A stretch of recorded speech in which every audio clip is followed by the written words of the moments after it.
اس سے پہلے dead lock ہو گیا تھا، تب یہ معاملہ الیکشن کمیشن پہنچا تھا حمزہ شہباز اور پرویز الہی کے درمیان، اور پرویز الہی نے یہ بھی کہا تھا کہ وہ چیف الیکشن کمشنر کا مقرر کردہ وزیر اعلیٰ پنجاب ہے وہ نہیں چلنے دیں گے اور وہ عدالت کے اندر بھی جائیں گے۔ اسی دوران جو خیبر پختونخوا کا معاملہ ہے وہاں پر جو ہے وہ اتفاق رائے ہو چکا تھا، اتفاق رائے ہو گیا، بلکہ حلف بھی جو ہے وہ نگران جو وزیر اعلیٰ خیبر پختونخوا کے اعظم خان ہیں انہوں نے اٹھا لیا ہے، اور اب معاملات جو ہیں وہ نئے الیکشن کی جانب بڑھیں گے۔ دوسری جانب گورنر پنجاب کو الیکشن کمیشن آف پاکستان کی جانب سے کچھ ڈیٹس جو ہیں وہ تجویز کر دی گئی ہیں نئے عام انتخابات کے حوالے سے، جو کہ پنجاب کے اندر ہونا ہے، پنجاب کی صوبائی اسمبلیوں کے حوالے سے، اور الیکشن کمیشن آف پاکستان کی جانب سے گورنر پنجاب کو یہ کہا گیا ہے کہ 9 سے 12 اپریل کے درمیان جو تاریخیں ہیں وہ نئے عام انتخابات، صوبائی اسمبلی پنجاب کے نئے عام انتخابات کے حوالے سے موزوں ہیں، آپ ان میں سے کسی ایک تاریخ کا انتخاب کر سکتے ہیں۔ آئینی قانونی طور پر یہ ذمہ داری ہے گورنر پنجاب کی کہ وہ شیڈول الیکشن کمیشن کی جانب سے دینے سے پہلے تاریخ کے متعلق ان کی رہنمائی کریں، اور اب اس حوالے سے جو سجیسٹ کی گئی ہیں تاریخیں وہ 9 سے 12 اپریل ہیں۔ اس سے پہلے پنجاب میں پاکستان تحریک انصاف اور کاف لیگ اور پی ٹی آئی کے مشترکہ وزیر اعلیٰ متفقہ وزیر اعلیٰ پرویز الہی بھی گورنر پنجاب کو یہ کہہ چکے، عثمان بزدار بھی یہ کہہ چکے، اسپیکر کی جانب سے بھی خط لکھ کر یہ کہہ دیا گیا ہے جناب کہ وہ جو گورنر پنجاب ہیں وہ اپنی آئینی اور جو قانونی ذمہ داری ہے وہ پوری کریں، اور آئینی اور قانونی ذمہ داری جو ہیں وہ پوری کرتے ہوئے پنجاب کے جو انتخابات ہیں ان کے حوالے سے تاریخ کا اعلان کریں۔ اور اہم ترین ڈیولپمنٹ الیکشن کمیشن کا یہ فیصلہ کہ کل ہی اس حوالے سے جو ہے وہ نگران ضلع پنجاب کا بھی اعلان جو ہے وہ کر دیا جائے گا۔ سلمان شہباز نے ایک ٹویٹ کیا تھا جس پر شاہد خاقان عباسی نے یہ کہا تھا کہ انہیں اس ٹویٹ کی وضاحت دینی چاہیے، اور انہوں نے جوکر والی اپنی ٹویٹ کے اوپر جو ہے وہ وضاحت دے دی، اور آج جب ایف آئی اے نے سلمان شہباز کو منی لانڈرنگ کیس میں بے گناہ قرار دیا تو اس کے بعد انہوں نے عدالت کے باہر جو ہے وہ میڈیا سے گفتگو کی، اور صحافی نے جب سوال کیا کہ آپ نے ٹویٹ میں وزیر خزانہ کو جوکر کہا تھا، تو جواب میں سلمان شہباز نے کہا کہ پی ٹی آئی نے 5 وزیر خزانہ تبدیل کیے، میں نے آخری 3 کو کہا تھا۔ صحافی نے پھر سوال کیا کیا اس میں مفتاح اسماعیل بھی شامل تھے؟ اس کے جواب میں سلمان شہباز نے کہا کہ میں نے کسی کا نام نہیں لیا، اور شاہد خاقان عباسی نے سلمان شہباز کو جو کہ شہباز شریف کے صاحبزادے ہیں انہیں وضاحت دینے کا کہا تھا جنہوں نے آخری 3 وزراء خزانہ کو جوکر کہا تھا، اور شاہد خاقان عباسی نے یہ کہا تھا کہ اگر یہ ٹویٹ سلمان شہباز نے کیا تو مناسب بات نہیں ہے،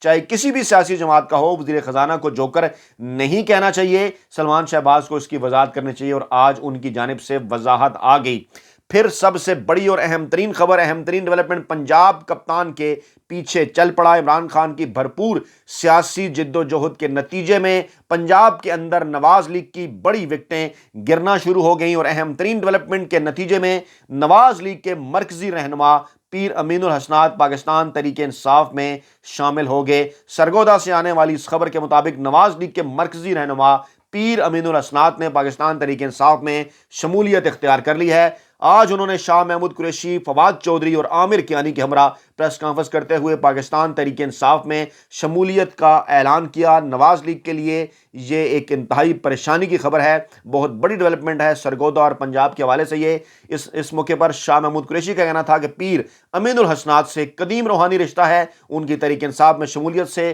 پاکستان تحریک انصاف سرگودا میں مزید مضبوط ہوگی۔ فواد چودھری کا یہ کہنا تھا کہ امین الحسنات اور ان کا خاندان سرگودا کے ساتھ ساتھ راولپنڈی ڈویژن پورے ملک میں اور اوورسیز پاکستانیوں کے اندر اچھا خاصا اثر و رسوخ رکھتا ہے۔ ان کا مزید یہ کہنا تھا کہ نواز لیگ کے مرکزی رہنما پیر محمد امین الحسنات کی پی ٹی آئی میں شمولیت انتہائی اہم ہے، اور پیر امین الحسن کی کو ہم خوش آمدید جو ہے وہ کہتے ہیں۔ اگر 2018 کے انتخابی نتائج کا جائزہ لیا جائے تو نواز لیگ نے پیر امین الحسنات کی قیادت میں یہاں سے نسبتاً بہتر پرفارم کیا تھا پاکستان تحریک انصاف کے مقابلے میں، دیگر اضلاع میں پنڈی ڈویژن میں پاکستان تحریک انصاف نے اچھا پرفارم کیا، سرگودا میں نواز لیگ کی کارکردگی اچھی تھی، لیکن اب اس بڑی ڈیولپمنٹ کے بعد یہ نظر آ رہا ہے کہ اس کے اثرات جو ارد گرد کے اضلاع ہیں وہاں پر بھی پہنچیں گے، اور آہستہ آہستہ نواز لیگ کی جو بڑی وکٹیں ہیں وہ گرنا شروع ہو جائیں گی۔ ایک بار پھر یہ بات ثابت ہو گئی کہ اگر ان تمام دھڑوں کو جو تھوڑا سا اثر و رسوخ رکھتے ہیں آزاد چھوڑا جائے، نیوٹرل جو ہے وہ اس میں اپنا کردار ادا نہ کریں، تو بلا شبہ ان تمام بڑے دھڑوں کی جو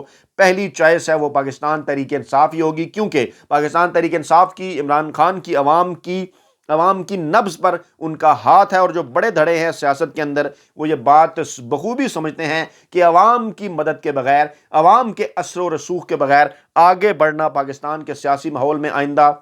انتہائی مشکل ہوگا، اور آئندہ جو پاکستان کا جمہوری ماحول ہے وہ عمران خان کی سخت ترین جدوجہد کے نتیجے میں عوامی امنگوں کے مطابق ہی آگے چل پائے گا۔ آئندہ آنے والے دنوں میں اسی طرح کے جو بڑے دھڑے ہیں، اثر انگیز دھڑے ہیں، ان کی جانب سے اس قسم کے فیصلے پاکستان تحریک انصاف میں شمولیت کے آپ کو ہوتے ہوئے نظر آئیں گے، اور ان بڑے فیصلوں کے بعد نواز لیگ کے اندر اس وقت شدید ترین بے چینی پھیل چکی ہے۔ ایک اور اہم ترین اور بڑی ڈیولپمنٹ جنرل فیض حمید کے پاس موجود ویڈیوز کے حوالے سے آپ کے سامنے رکھتے ہیں، پھر معاملات کو کراچی میں پاکستان تحریک انصاف کی نشستوں کے بڑھنے کی جانب بڑھاتے ہیں۔ پاکستان تحریک انصاف کے سابق رہنما فیصل واؤڈا نے اس بات کا دعویٰ کیا ہے کہ سابق D G I S I lieutenant general Faiz Hameed کے پاس نواز لیگ اور عمران خان سمیت پاکستان تحریک انصاف کے کئی رہنماؤں کی آڈیوز اور ویڈیوز موجود ہیں۔ تہلکہ خیز انکشاف ہے یہ۔ سابق ڈی جی آئی ایس آئی رہ چکے جنرل فیض حمید، اور جن کے متعلق عمران خان پر یہ الزام عمران خان کے سیاسی مخالفین کی جانب سے لگایا جاتا ہے کہ ان کو وہ نئے آرمی چیف کے عہدے پر نومبر 2022 کے بعد 29 نومبر 2022 کے بعد دیکھنا چاہتے تھے، اور انہی کو آئی ایس آئی کے سربراہ کے طور پر ہٹائے جانے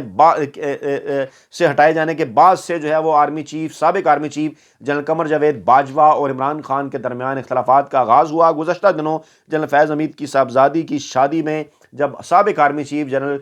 قمر جاوید باجوہ نے شرکت کی تو اس وقت بھی سیاسی تجزیہ نگاروں کی جانب سے یہ دعویٰ کیا گیا، پی ٹی آئی کے قریبی ذرائع بھی جن کے اندر شامل تھے، کہ بظاہر اس قسم کا تاثر دیا جا رہا تھا، اور یہ بھی پھر بعد میں خبریں آئیں کہ جناب یہ تاثر بنایا گیا جان بوجھ کر کے کوئی اختلافات ہیں فیض حمید اور جنرل قمر جاوید باجوہ کے درمیان۔ عمران خان کے حوالے سے جنرل فیض حمید کو عمران خان کے قریب بنا کر پیش کیا جاتا رہا، جبکہ قمر جاوید باجوہ کو ہٹ کر ان سے دور بنا کر پیش کیا جاتا رہا، لیکن کچھ لوگوں کا یہ دعویٰ ہے کہ فیض حمید اور جنرل قمر جاوید باجوہ تمام تر معاملات کے جو رجیم چینج آپریشن کے تھے ان میں ایک پیج پر تھے۔ بعد میں اس حوالے سے سابق D G I S P R general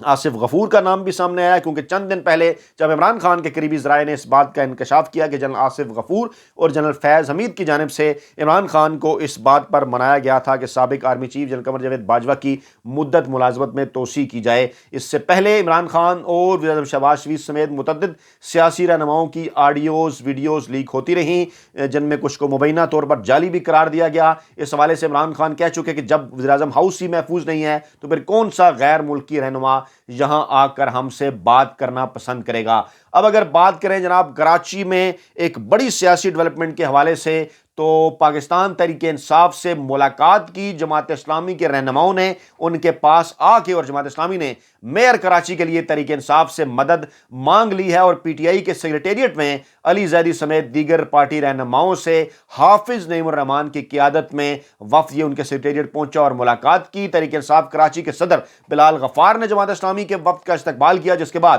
Pakistan Tehreek Insaf اور جماعت اسلامی کے رہنماؤں کے درمیان یہ اہم ترین ملاقات ہوئی، اور پی ٹی آئی کی وفد کی قیادت صوبائی صدر علی زیدی نے کی، جبکہ دیگر رہنماؤں میں جنرل سیکرٹری سندھ مبین جتوئی اور بلال غفار بھی شامل تھے۔ میڈیا سے گفتگو میں کہنا تھا ملاقات کے بعد علی زیدی کا کہ فارم 11 کے معاملے پر دونوں جماعتوں کی 4 رکنی مشترکہ کمیٹی بنانے پر اتفاق ہوا ہے۔ مشترکہ کمیٹی فارم 11 اور الیکشن سے متعلق دیگر معاملات کو دیکھے گی۔ حافظ نعیم الرحمان کا کہنا تھا کہ بلدیاتی الیکشن کمپرومائز تھا، الیکشن کے حوالے سے ہمیں شدید تحفظات تھے۔ جماعت اسلامی کی پوزیشن ہے کہ ہم کراچی میں اپنا میئر لائیں، اگر پیپلز پارٹی جائز طریقے سے جیتتی تو ہمیں کیا اعتراض ہو سکتا تھا؟ اگر پیپلز پارٹی جائز طریقے سے الیکشن جیتتی تو ہمارے اندر اتنا حوصلہ ہے کہ ہم ان کو مبارکباد دے سکتے تھے۔ ان کا کہنا تھا کہ بلدیاتی الیکشن ہوا، اس پر عوام نے اپنی رائے کا اظہار کیا، ہم چاہتے ہیں کہ جس کو عوام نے مینڈیٹ دیا اسے تمام سیاسی جماعتیں تسلیم کریں، ہم چاہتے ہیں کہ شہر میں اتفاق رائے ہو۔ انہوں نے یہ بھی کہا کہ اختلاف رائے کے باوجود جماعت اسلامی کی یہ خواہش ہے